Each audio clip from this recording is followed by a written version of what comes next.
మరలా దాస్యమును కాడి కిందకి మీరు వెళ్ళొద్దు. ఎందుకంటే ఈ గలతీ సంఘంలో కొంతమంది యూదులు ప్రవేశించి కపట సహోదరులు ప్రవేశించిరి.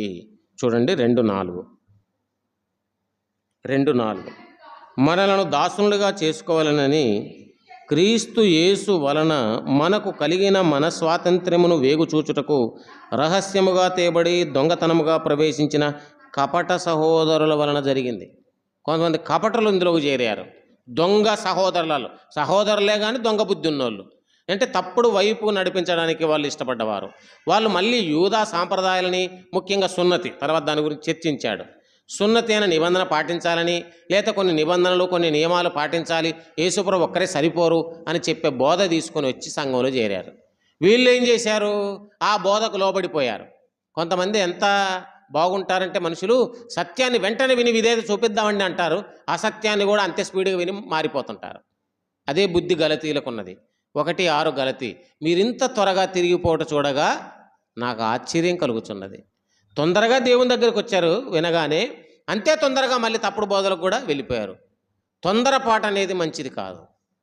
ఆలోచించాలి, వివేచించాలి, విన్న బోధనను మనం శ్రద్ధగా గ్రహించాలి. కపట సహోదరులు మన స్వాతంత్రాన్ని వేగు చూడడానికి వచ్చారు. వీళ్ళు ఇంత స్వతంత్రంగా ఉంటున్నారు ఏమిటి అనుకున్నారు. అయితే మన యూదా మతంలోకి ఎలాగైనా దింపేద్దాం అనుకున్నారు. వాళ్ళు ఆ ప్రయత్నాలు మొదలుపెట్టారు.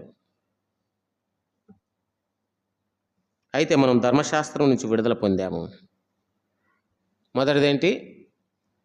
పాపం నుంచి విడుదల పొందాము, మళ్ళీ పాపం వైపు వెళ్ళొద్దు. రెండవది పాతకాల పద్ధతులు, లేకపోతే మనుష్య భేదాలు, మనుషులు కలిగి ఉన్న భేదాల నుంచి మనం విడుదల పొందాం. ఒక్కొక్కరు ఒక్కో రకమైన భేదాభిప్రాయాలు కలిగి ఉంటారు కదా. భేదాలు, సంఘములో విభేదాలు, భేదాలు అనే వాటికి తావు లేదు. అన్యులు యూదులు అందరు కలిసే ఉండాలి.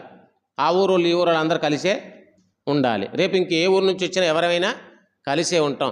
ఏ విధమైన భేదాలకు మనము ఏం చేసాం? విడుదల పొందాం. భేదముల నుండి విడుదల పొందామని రాయండి చక్కగా. మనుష్య సంబంధమైన భేదముల నుంచి మనం విడుదల పొందాము. మూడవది, ధర్మశాస్త్ర సంబంధమైన శాపం నుంచి విడుదల పొందాము. ఇప్పుడు 4వ అధ్యాయం 4-8 వచనం చూస్తారా? ఆ కాలమందైతే మీరు దేవుణ్ణి ఎరగని వారు, నిజమునకు దేవుళ్ళు కాని వారికి దాసులు. కానీ ఇప్పుడు మీరు దేవుని దాసులు. మరలా మీరు